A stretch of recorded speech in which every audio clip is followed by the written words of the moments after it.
সূরা আল আম্বিয়া। রহমান রহিম আল্লাহ তাআলার নামে। মানুষের হিসাব নিকাশের সময় কাছে এসে গেছে, অথচ তারা এখনো উদাসীনতার মাঝে নিমজ্জিত হয়ে সত্য বিমুখ হয়ে আছে। যখন তাদের কাছে তাদের মালিকের কোনো নতুন উপদেশ আসে, তখন মনে হয় তারা তা শুনছে, কিন্তু তারা তখনও নানা রকম অর্থহীন খেলায় মগ্ন থাকে। ওদের মন থাকে সম্পূর্ণ অমনোযোগী। যারা জালেম তারা গোপনে বলা বলি করে, এ মানুষটি তো তোমাদেরই মতো একজন মানুষ ছাড়া আর কিছুই নয়। তোমরা কি তারপরেও তার জাদুর ফাঁদে এসে যাবে? অথচ তোমরা তো সবকিছু দেখতে পাচ্ছ। সে বলল, আমার মালিক প্রতিটি কথা জানেন, তা আসমানে থাকুক কিংবা জমিনে, তিনি সব শোনেন, সব জানেন। তারা তো বরং কোরআনের ব্যাপারে বলে, এগুলো হচ্ছে অলীক স্বপ্ন মাত্র। সে নিজেই এসব উদ্ভাবন করেছে, কিংবা সে হচ্ছে একজন কবি। সে নবী হয়ে থাকলে আমাদের কাছে এমন সব নিদর্শন নিয়ে আসুক, যা দিয়ে পূর্ববর্তীদের পাঠানো হয়েছিল। এদের আগে এমন সব জনপদ আমি ধ্বংস করেছি, তার অধিবাসীরা এসব নিদর্শন দেখেও ঈমান আনেনি। এরা কি এখন ঈমান আনবে? তোমার পূর্বে আমি মানুষকেই সবসময় নবী বানিয়ে তাদের কাছে পাঠিয়েছি। তোমরা যদি বিষয়টি না জানো, তাহলে আগের কেতাবওয়ালাদের কাছে জিজ্ঞেস করো। আমি তাদের এমন সব দেহাবয়ব দিয়ে পয়দা করিনি যে তারা খেতে পারত না। তাছাড়া তারা কেউ এ দুনিয়ায় চিরস্থায়ী হয়েও থাকেনি। অতঃপর আমি আযাবের ওয়াদা সত্য প্রমাণিত করে দেখালাম।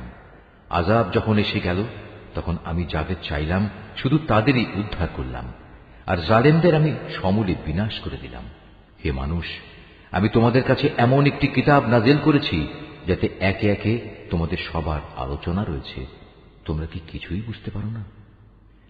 আমি এর আগে কত জনপদকে ধ্বংস করে দিয়েছি, যা ছিল আসলেই জালেম। তাদের পরে তাদের জায়গায় আমি অন্য জাতির উত্থান ঘটিয়েছি। এরা যখন আমার আযাব একান্ত সামনে দেখতে পেল, তখন সেখান থেকে পালাতে শুরু করল। আমি বললাম, তোমরা আজ পালিও না, বরং ফিরে যাও তোমাদের সম্পদের কাছে ও তোমাদের বাড়ি ঘরের দিকে। সম্ভবত তোমাদের কিছু জিজ্ঞাসাবাদ করা হবে। তারা বলল, হায় দুর্ভাগ্য আমাদের, আমরা সত্যি জালেম ছিলাম। অতঃপর তারা এই আহাজারি করতেই থাকলো, যতক্ষণ না আমি তাদের সমূলে ধ্বংস করে দিয়েছি। তারা হয়ে পড়ল কাটা ফসল ও নির্বাপিত আলোক রশ্মির মতো। আসমান, জমিন ও তাদের মধ্যবর্তী সব কিছুর কোনোটাই আমি খেল তামাশার জন্য পয়দা করিনি। আমি যদি নেহায়েত কোনো খেল তামাশার বিষয় বানাতে চাইতাম, তাহলে আমি আমার কাছে যা নিষ্প্রাণ বস্তু আছে তা দিয়েই এ সব কিছু বানিয়ে দিতাম। বরং আমি সত্যকে মিথ্যার উপর ছুঁড়ে মারি, অতঃপর সে সত্য এ মিথ্যার মগজ বের করে দেয়। এর ফলে যা মিথ্যা তার সাথে সাথে নিশ্চিহ্ন হয়ে যায়। দুর্ভোগ তোমাদের! তোমরা যা কিছু উদ্ভাবন করছো তা থেকে আল্লাহ তাআলা অনেক পবিত্র। আসমান সমূহ ও জমিনে যা কিছু আছে সবই তো তাঁর মালিকানাধীন। তাঁর একান্ত সান্নিধ্যে যেসব ফেরেশতারা আছে, তারা কখনো তার ইবাদত করতে অহংকার বোধ করে না। তারা কখনো ক্লান্তিও বোধ করে না। তারা দিবারাত্রি তাঁর পবিত্রতা ঘোষণা করে। তারা কখনো কোনো অলসতা করে না। এরা কি আল্লাহ তাআলার বদলে জমিনের কোনো কিছুকে মাবুদ বানিয়ে নিচ্ছে? এরা যাদের মাবুদ বানাচ্ছে, তারা কি মৃতকে জীবিত করতে পারবে?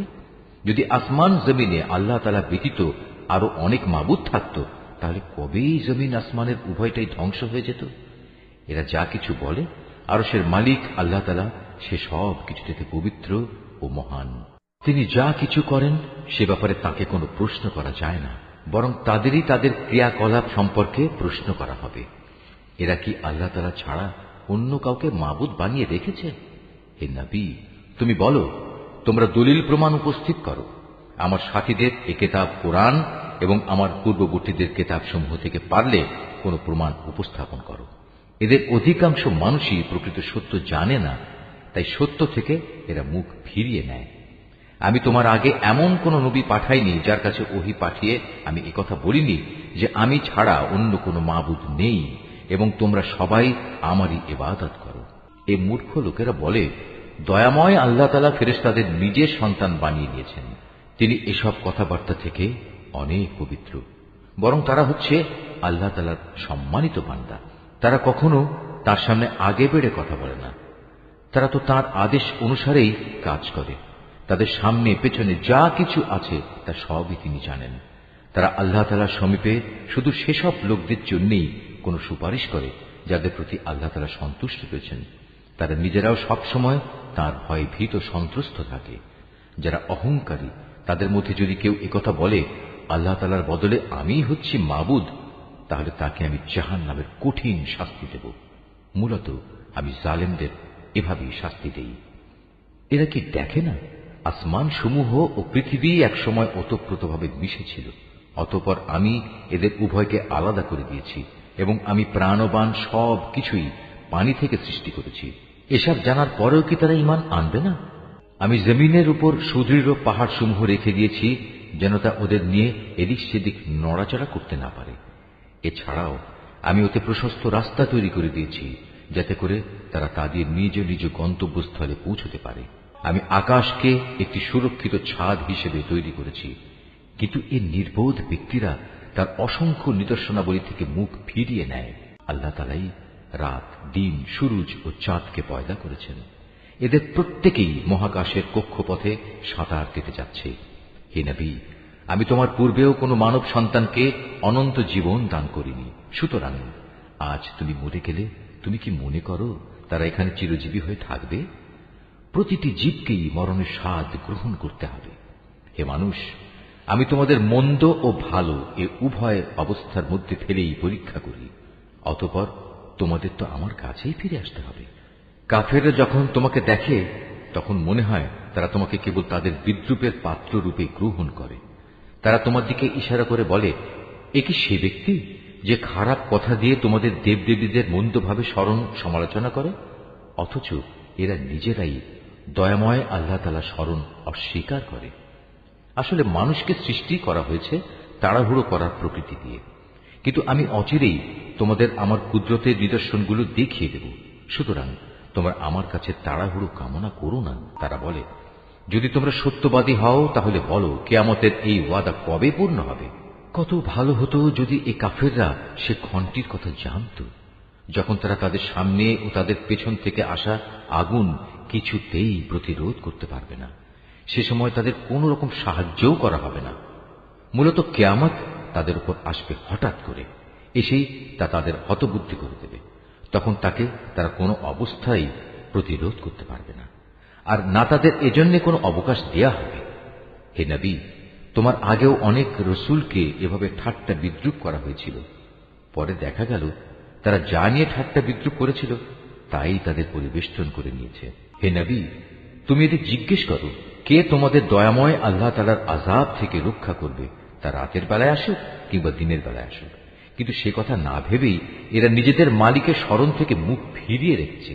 তবে কি তাদের আরো কোনো মাবুদ আছে যারা আমার আযাব থেকে তাদের বাঁচাতে পারবে?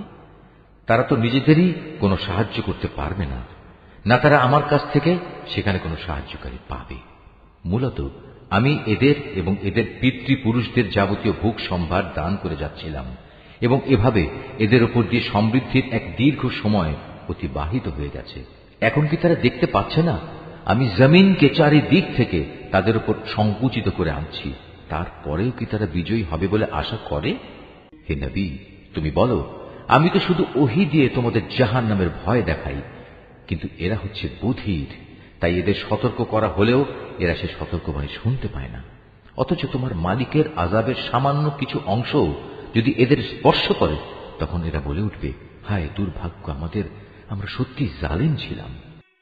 কিয়ামতের দিন আমি ন্যায় বিচারের জন্য একটি মানদণ্ড স্থাপন করব। অতঃপর সেদিন কারো কোনো মানব সন্তানের উপরই কোন রকম জুলুম হবে না। যদি একটি শস্যদানা পরিমাণ কোনো আমলও তার কোথাও লুকিয়ে থাকে, হিসাবের পাল্লায় তা আমি যথার্থই এনে হাজির করব। হিসাব নেয়ার জন্য আমি যথেষ্ট। অবশ্য আমি মুসা ও হারুনকে ন্যায় অন্যায়ের ফয়সালাকারী একটি গ্রন্থ দিয়েছিলাম।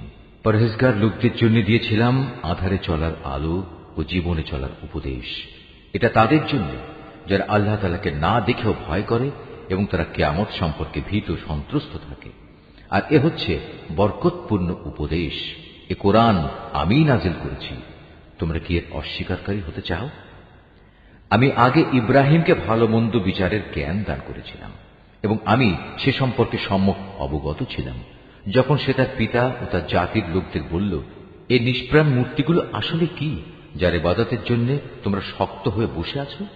তারা বলল, আমরা আমাদের পিতৃপুরুষদের এগুলোর ইবাদত করতে দেখেছি, এর চাইতে বেশি কিছু আমরা জানি না।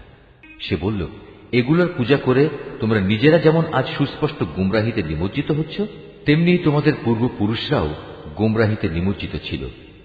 তারা বলল, তুমি কি আসলেই আমাদের কাছে কোনো সত্য নিয়ে এসেছো, না অযথাই আমাদের সাথে তামাশা করছো? সে বলল, না, এটা কোনো তামাশা বিষয় নয়, বরং তোমাদের মালিক যিনি, তিনিই আসমান সমূহ ও জমিনের মালিক, তিনিই এগুলো সৃষ্টি করেছেন, আর আমি নিজেই হচ্ছি এ ব্যাপারে সাক্ষীদের একজন।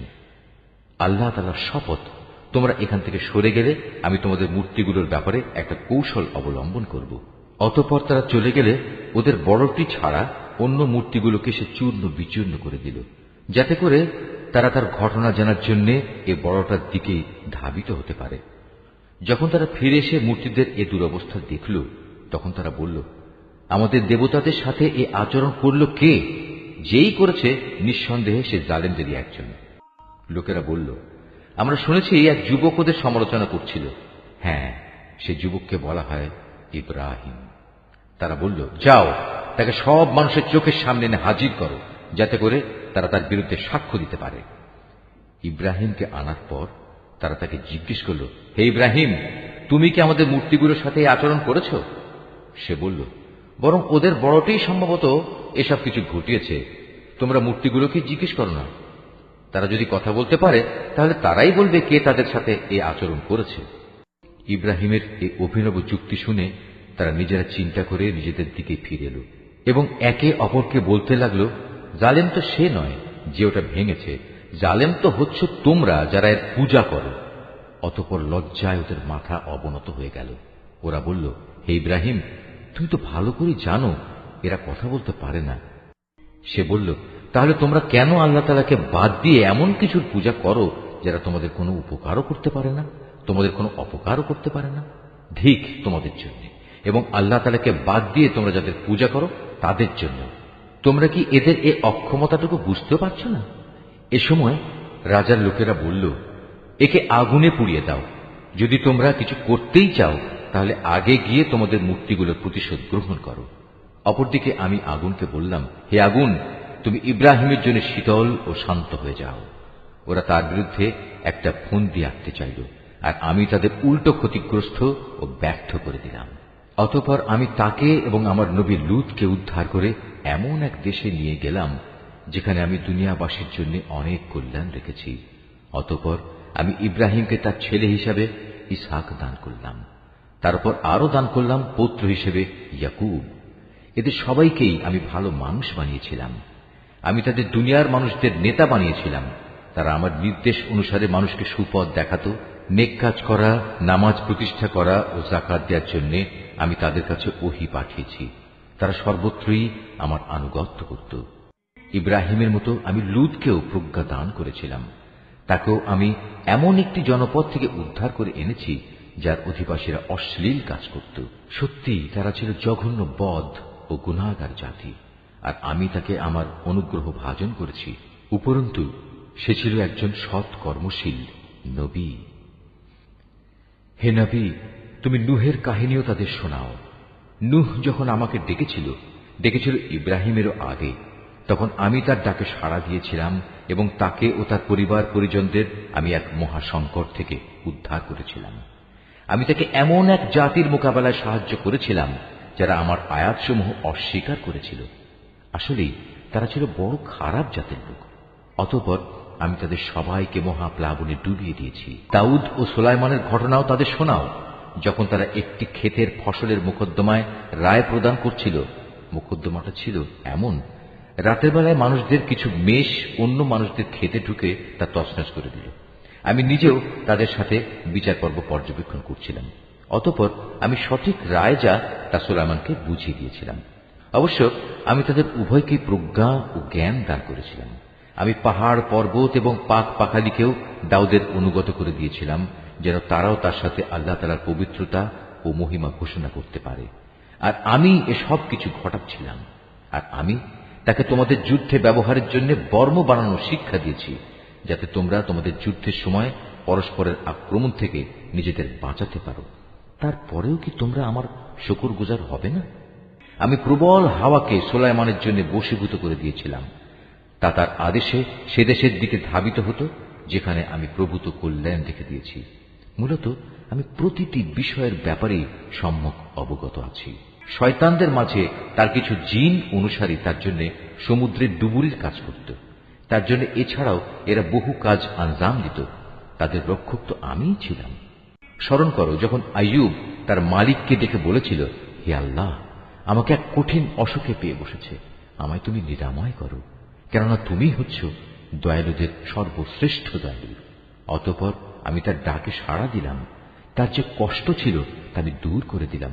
তাকে যে শুধু তার পরিবার পরিজনই ফিরিয়ে দিলাম তা নয়, বরং তাদের সবাইকে আমার কাছ থেকে বিশেষ দয়া এবং আমার বান্দাদের জন্য উপদেশ হিসেবে আরো সমপরিমাণ অনুগ্রহ দান করলাম। আরো স্মরণ করো ইসমাইল, ইদ্রিস ও জুলকিফলের কথা। এরা সবাই আমার ধৈর্যশীল বান্দাদের অন্তর্ভুক্ত। আমি তাদের আমার রহমতের মধ্যে দাখিল করলাম, কেননা তারা ছিল নেককার মানুষদের দলভুক্ত। স্মরণ করো জুন্নুনের কথা। যখন সে রাগ করে নিজের লোকজনদের ছেড়ে বের হয়ে গিয়েছিল, সে মনে করেছিল আমি বুঝি তাকে ধরতে পারব না।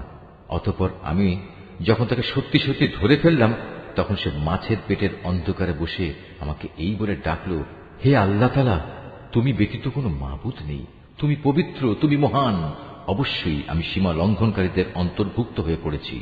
অতঃপর আমি তার ডাকে সাড়া দিলাম এবং তাকে তার মানসিক দুশ্চিন্তা থেকে আমি উদ্ধার করলাম। আর এভাবেই আমি আমার মোমেন বান্দাদের সব সময় উদ্ধার করি। আরো স্মরণ করো জাকারিয়ার কথা। যখন সে তার মালিককে ডেকে বলেছিল, হে আমার মালিক, তুমি আমাকে একা নিঃসন্তান করে রেখে দিও না, তুমি হচ্ছ উৎকৃষ্ট মালিকানার অধিকারী। অতঃপর আমি তার জন্য সাড়া দিয়েছিলাম। তাকে দান করেছিলাম নেক সন্তান ইয়াহিয়া, এবং তার মনের আশা পূরণের জন্য আমি তার স্ত্রীকে বন্ধাত্ব মুক্ত করে সম্পূর্ণ সুস্থ সন্তান ধারণ উপযোগী করে দিয়েছিলাম। আসলে এই লোকগুলো হামেশাই সৎ কাজে একে অন্যের সাথে প্রতিযোগিতা করত। তারা আমাকে আশা ও ভীতির সাথে ডাকত। তারা সবাই ছিল আমার অনুগত বান্দা। স্মরণ করো সেই পুণ্যবতী নারীকে যে নিজ সতীত্ব রক্ষা করেছিল। অতঃপর তার মধ্যে আমি আমার পক্ষ থেকে এক বিশেষ সম্মানী আত্মা ফুঁকে দিলাম। এভাবে আমি তাকে এবং তার পুত্রকে দুনিয়াবাসীর জন্য এক নিদর্শন বানিয়ে দিয়েছিলাম। যাদের কথা আমি বললাম, এ হচ্ছে তোমাদেরই স্বজাতি। এরা সবাই একই জাতি, আর আমি তোমাদের সবার মালিক। অতএব তোমরা আমারই গোলামি করো। কিন্তু পরবর্তী সময় তারা নিজেদের মধ্যে মতবিরোধ করে নিজেদের দ্বীনের বিষয় টুকরো টুকরো করে ফেলল। অথচ এদের সবার জানা উচিত, এরা আজ যত মতবিরোধী করুক না কেন, সর্বশেষে সবাইকে এক হয়ে আমার কাছেই ফিরে আসতে হবে। কোন ব্যক্তি যদি মোমেন অবস্থায় কোনো নেক কাজ করে, তাহলে তার সৎ পথে চলার এই প্রচেষ্টা কিছুতেই অস্বীকার করা হয় না, কেননা আমি তার জন্য তার প্রতিটি কাজই লিখে রাখি। এটা কখনো সম্ভব নয় যে যে জাতিকে আমি একবার ধ্বংস করে দিয়েছি তারা আবার তাদের ধ্বংস পূর্ব অবস্থায় ফিরে আসবে, যে পর্যন্ত না কিয়ামতের নিদর্শন ইয়াজুজ ও মাজুজকে ছেড়ে দেয়া হবে এবং ওরা প্রতিটি উচ্চভূমি থেকে পতঙ্গের মতো নিচের দিকে বেরিয়ে আসতে থাকবে। এবং কিয়ামতের ব্যাপারে আমার অমোঘ প্রতিশ্রুতি আসন্ন হয়ে আসবে। তা আসতে দেখে যারা এতদিন একে অস্বীকার করেছিল তাদের চক্ষু স্থির হয়ে যাবে। তারা বলবে, হায়, কতই না দুর্ভোগ আমাদের! আমরা এই দিনটি সম্পর্কেই উদাসীন ছিলাম, বরং আমরা সত্যিই ছিলাম বড় জালেম। তখন তাদের বলা হবে, তোমরা এবং তোমাদের সে সব কিছু যাদের তোমরা আল্লাহর বদলে মাবুদ বানাতে, সবাই জাহান্নামের ইন্ধন হবে। আজ তোমাদের সবাইকে সেখানে পৌঁছতে হবে। তারা যদি সত্যি মাবুদ হতো যাদের তোমরা গোলামি করতে, তাহলে আজ তারা কিছুতেই জাহান্নামে প্রবেশ করত না। উপাস্য উপাসক সবাই তাতে চিরকাল ধরে অবস্থান করবে। এদের জন্য সেখানে শুধু শাস্তির চিৎকারই অবশিষ্ট থাকবে। এই চিৎকার ছাড়া তারা সেখানে অন্য কিছুই শুনতে পাবে না। অপরদিকে যাদের জন্য আমার কাছ থেকে অনন্ত কল্যাণ নির্ধারিত হয়ে আছে, অবশ্যই তাদের জাহান্নাম ও তার আযাব থেকে অনেক দূরে রাখা হবে। তারা তাদের সুখের ঘরে বসে ভয়াবহ চিৎকারের ক্ষীণতম শব্দও শুনতে পাবে না। তাদের জন্য তো বরং সেখানে তাদের মন যা চায় তাই হাজির থাকবে, তাও থাকবে আবার চিরকাল ধরে। জাহান্নামের বড় ভীতি তাদের সেদিন মনে কোন রকম দুশ্চিন্তা সৃষ্টি করতে পারবে না। সেদিন ফেরেশতারা তাদের অভিনন্দন জানিয়ে বলবে, তোমাদের সাথে যে ওয়াদা করা হয়েছিল এ হচ্ছে তোমাদের সে ওয়াদা পূরণের দিন। এটা এমন একদিন যেদিন আমি আসমান সমূহকে গুটিয়ে নেব, ঠিক যেভাবে কিতাব সমূহ গুটিয়ে ফেলা হয়। যেভাবে আমি একদিন এ সৃষ্টির সূচনা করেছিলাম সেভাবেই আমি আবার এর পুনরাবৃত্তি ঘটাব। এটা এমন এক ওয়াদা যা পালন করা আমার উপর জরুরি, আর এ কাজ তো আমি করবই। আমি জবুর কিতাবেও এ উপদেশ উল্লেখের পর দুনিয়ার কর্তৃত্বের ব্যাপারে পরিষ্কার করে আমার এই কথা লিখে দিয়েছি। একমাত্র আমার যোগ্য বান্দারাই এ জমিনের নেতৃত্ব করার অধিকারী হবে। এ কথার মধ্যে আমার ইবাদত যোগার বান্দাদের জন্য সত্যি এক মহা পয়গাম নিহিত আছে। হে নবী, আমি তো তোমাকে সৃষ্টিকুলের জন্য রহমত বানিয়েই পাঠিয়েছি। তুমি এদের বলো, আমার উপর এই মর্মে ওহী পাঠানো হয়েছে যে তোমাদের মাবুদ একজনই। তোমরা কি তার অনুগত বান্দা হবে না? হ্যাঁ, তারা যদি তোমার কথা থেকে মুখ ফিরিয়ে নেয় তাহলে তুমি বলো, আমি তোমাদের জান্নাতের সুখবর দেওয়ার পাশাপাশি আযাবের ব্যাপারেও একই পরিমাণ সতর্ক করছি। আমি নিজেও একথা জানি না যে আযাবের ওয়াদা তোমাদের কাছে করা হয়েছে তা আসলে কি খুব কাছে নাকি তা অনেক দূরে। একমাত্র তিনিই জানেন যা কিছু উচ্চস্বরে বলা হয়, এবং তিনিই জানেন যা কিছু তোমরা অন্তরে গোপন করো। আমি জানি না অবকাশের এই সময়টুকু হতে পারে তোমাদের জন্য এক পরীক্ষা মাত্র, কিংবা হতে পারে সুনির্দিষ্ট কিছু সময়ের জন্য তোমাদের কিছু মাল সম্পদ দান করা। সর্বশেষে সে বলল, হে আমার মালিক, তুমি এদের ব্যাপারটা ন্যায়ের সাথে মীমাংসা করে দাও। হে মানুষ, তোমরা আল্লাহ সম্পর্কে যা কিছু কথা বানাচ্ছ সে সব কিছুর অনিষ্টের ব্যাপারে একমাত্র আমাদের মালিক দয়াময় আল্লাহ তাআলার কাছেই আশ্রয় চাওয়া যেতে পারে।